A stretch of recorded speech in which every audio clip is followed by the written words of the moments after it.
금요일입니다. 오늘 새벽에 만나는 하나님 오신 여러분들을 예수님의 이름으로 또 축복하고 환영합니다. 같이 기도하겠습니다. 아버지 하나님 감사합니다. 새날을 맞이하면 하나님이 늘 우리를 부르시는 것처럼 이 아침에 말씀으로 하루를 시작합니다. 하나님의 말씀이 우리 안에 임할 때 우리의 마음 안에 가라앉아 있었던 열망이나 또 우리 마음 안에 흔들리고 있었던 하나님에 대한, 세상에 대한 확신들이 다시 말씀 안에서 굳건히 서게 하여 주시옵소서. 사람도 변하고 환경도 변하고 우리의 경험들도 변해가지만 변함없으신 하나님만 바라보는 이 아침, 이 하루가 될 수 있도록 인도하여 주옵소서. 예수님의 이름으로 기도합니다. 아멘. 오늘 우리에게 주시는 말씀은 히브리서입니다. 히브리서 4장 1절에서 3절까지의 말씀입니다. 히브리서 4장 1절에서 3절입니다. 우리 같이 읽겠습니다. 히브리서 4장 1절에서 3절입니다. 그러므로 우리는 두려워할지니 그의 안식에 들어갈 약속이 남아있을지라도 너희 중에는 혹 이르지 못할 자가 있을까 함이라. 그들과 같이 우리도 복음 전함을 받은 자이나 들은 바 그 말씀이 그들에게 유익하지 못한 것은 듣는 자가 믿음과 결부시키지 아니함이라. 이미 믿는 우리들은 저 안식에 들어가도다. 그가 말씀하신 바와 같으니 내가 노하여 맹세한 바와 같이 그들이 내 안식에 들어오지 못하리라 하셨다 하였으나 세상을 창조할 때부터 그 일이 이루어졌느니라. 아멘. 말씀의 홍수라는 말은 우리 많이 듣습니다.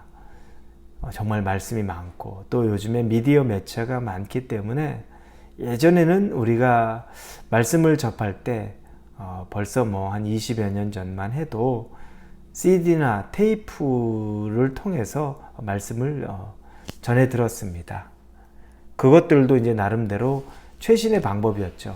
그런데 어느 순간부터는 유튜브를 비롯한 이 SNS를 통해서 말씀은 전 세계 어디에 있는 말씀들을 다 우리가 원하기만 하면 거의 다 들을 수가 있습니다. 실시간으로도 그렇고 또 축적되어 있는 것들도 굉장히 많습니다. 우리 교회만 하더라도 주일을 제외하고는 매일 아침에 이 새벽 말씀이 있고 또 수요 예배도 있고 주일 예배도 있습니다. 굉장히 말씀이 많습니다. 그런데 말씀이 많다고 해서 우리에게 그 말씀, 하나님의 말씀이 영향력이 우리에게 있는지에 대해서는 한번 생각을 해봐야 됩니다. 매일 우리가 말씀을 접하고 사는데 그렇다면 매일 말씀을 접했던 말씀들이 내 삶을 매일 변화시켰나? 나는 그래서 어제보다 오늘이 조금 더 성장했고 오늘보다 내일이 좀 더 성장하는 그런 삶을 말씀을 통해서 얻었는지 우리가 한번 이걸 생각해 보면 조금 의아할 때가 있습니다. 신앙의 연륜이 깊을수록 신앙의 연수가 오래될수록 그 원리라면 더 하나님 앞에 무르익어야 되는데 의외로 더 하나님 앞에 신앙의 연수가 길고 또 연배가 많은데도 불구하고 완고하기도 하고 변화되지 않는 모습들도 우리가 보게 됩니다. 그러면 말씀의 능력이 없어서 그런 것일까요? 아니죠. 말씀이 곧 하나님이라고 말씀하셨습니다. 하나님은 전지전능하셨고 하나님은 이 모든 것을 말씀으로도 창조하실 수 있는 완벽한 분이십니다. 말씀에 대해서는 우리가 조금이라도 그 완벽성이나 능력에 대해서 의심할 수가 없습니다. 단지 말씀을 대하는 우리에게 문제가 있다는 거죠. 그러면 그 문제는 과연 어디에 있는 걸까요? 오늘 본문의 2절에 보니까 그들과 같이 우리도 복음 전함을 받은 자이나 들은 바 그 말씀이 그들에게 유익하지 못한 것은 듣는 자가 믿음과 결부시키지 아니함이라. 이 말씀을 보니까 말씀을 듣는데 또 말씀을 받았는데 우리가 결실치 못했던 이유는 믿음과 결부를 시키지 못했다는 겁니다. 그 말씀을 믿음으로 받지 못했다는 이야기죠. 광야에 있었던 이스라엘 백성의 이해를 든 겁니다. 그들은 여러분 모세를 통해서 하나님의 말씀을 얼마나 많이 들었습니까? 율법을 가져와서 설명하고 그 수많은 율법의 말씀들, 핵심은 하나님을 사랑하고 하나님을 따르고 하나님에게 순종하고 하나님만 바라보는 것, 우상을 버리는 것, 얼마나 많은 말씀이 이 모세를 통해 전해졌습니까? 그런데 그 말씀이 전해졌었던 그 이스라엘 백성들이 사실 하나님으로부터 구원을 얻었습니까? 많은 사람이 광야에서 그냥 죽었습니다. 1세대들 중에서 여호수아와 갈렙을 제외한 1세대들은 가나안에 들어가지 못했습니다. 그 이유를 말씀을 들었는데 믿음과 결부시키지 못했다는 거죠. 명확한 이유, 왜 여호수아와 갈렙이었나 알고 있죠. 어제 잠시 말한 대로 12정탐꾼이, 그 중에 10정탐꾼이 하나님의 말씀을 의지하지 않고 울며 불며 불가능하다, 하나님은 우리를 죽이려고 하시는 것 같다, 이와 같은 마음으로 아주 애통하고 통곡을 하죠. 그리고 그것을 모든 백성들이 따라합니다. 여호수아와 갈렙만 그것이 아니라고 말하죠. 하나님의 말씀을 믿음으로 받은 사람은 둘이었고 나머지는 말씀은 말씀대로 있었는데 그게 믿음으로 결부가 되지 않았던 겁니다. 이게 핵심입니다. 말씀을 아무리 많이 우리가 듣고 아무리 많이 보았다고 한들 그게 내 믿음과 결부가 되지 않으면 아무 상관이 없는 거라는 거죠. 이 광야에 있었던 이스라엘 백성을 통해서 우리가 그것을 낱낱이 보게 되는 겁니다. 참 두렵습니다.